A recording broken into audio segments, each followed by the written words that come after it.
근데 성과 관련된 내용 중에 또 하나 중요한 얘기를 한번 해볼까요? 우리가 평소에 너무 바쁩니다. 이제 엄마 아빠가 바쁘다 보니까 자녀분들과 대화할 시간이 별로 없어요. 대화할 시간이 별로 없다 보면 급기야 부모님과 자녀분들이 대화를 나누는데 어색함을 느끼는 가정도 있습니다. 평소에 대화가 없다가 갑자기 그래 진철아, 너가 이제 나이가 되었으니 아빠가 성교육 좀 할게. 야 진철아, 엄마가 성교육 좀 해줄게. 잠깐 일로 와서 얘기 좀 하자. 이게 가능합니까? 어렵죠. 우리는 평소에 자녀분들과 대화의 끈을 놓지 않는 게 너무나 중요합니다. 사실요, 성교육의 시작은요, 이 대화의 끈만 살아있어도 크게 어려운 일은 아니거든요. 자녀분들이 부모님께 편하게 질문할 수 있어야 됩니다.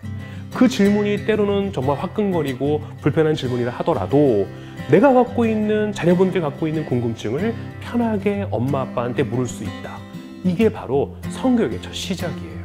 실제로 우리가요, 큰 사건 사고가 나타났을 때 우리가 심리적인 부검이라고 해서 이 아이가 어떤 이유 때문에 이런 행동을 했을까, 때로는 성적인 남용이라든지 이런 일들이 왜 벌어졌을까를 심리적으로 해부하는 경우가 있습니다. 이럴 때 많은 경우가요, 대화가 단절되는 경우가 아주 많았습니다. 급기야 아주 어린 청소년 여학생이 거의 제 나이 또래의 성인과 오랫동안 성관계를 지속하는 경우도 있었어요. 그런데 실제로 우리가 감정적으로 보면 이 남자분이 너무나 잘못했고 이 남자분은 처벌해야 된다고 생각을 했죠. 실제로 저도 동일하게 생각을 했었습니다. 근데 이 남자분 처벌을 받지 않았습니다. 이유가 뭔지 아세요? 경제적으로도 너무 여유로웠고 풍요로운 가정 속에서 자란 이 여학생은요, 실제로 대화를 나눌 상대가 없었습니다. 엄마랑 얘기하고 싶어도 엄마도 너무 바쁘시고 아빠도 너무 바쁘신 분이었어요. 아이야, 여기다가 돈 놔둘게. 카드 줄 테니까 너 먹고 싶은 거 사 먹어. 친구들하고 재미나게 놀아. 그런데 친구들과의 갈등이 너무 심해지는 순간 상담을 통해서 남자분을 만나게 됐어요. 근데 이 남자분은요, 이 여학생의 어떤 적극적인 구애를 사실 처음에는 정말 뿌리치고 제대로 교육하려고 하고 그렇게 했습니다. 근데 이 여학생은요, 심리적인 친밀감을 느끼기 시작했어요.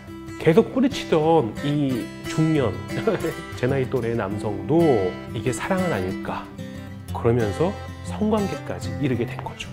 부모님과의 대화만 원활하게 편하게 이루어졌다면 이런 사건이 이루어졌을까요?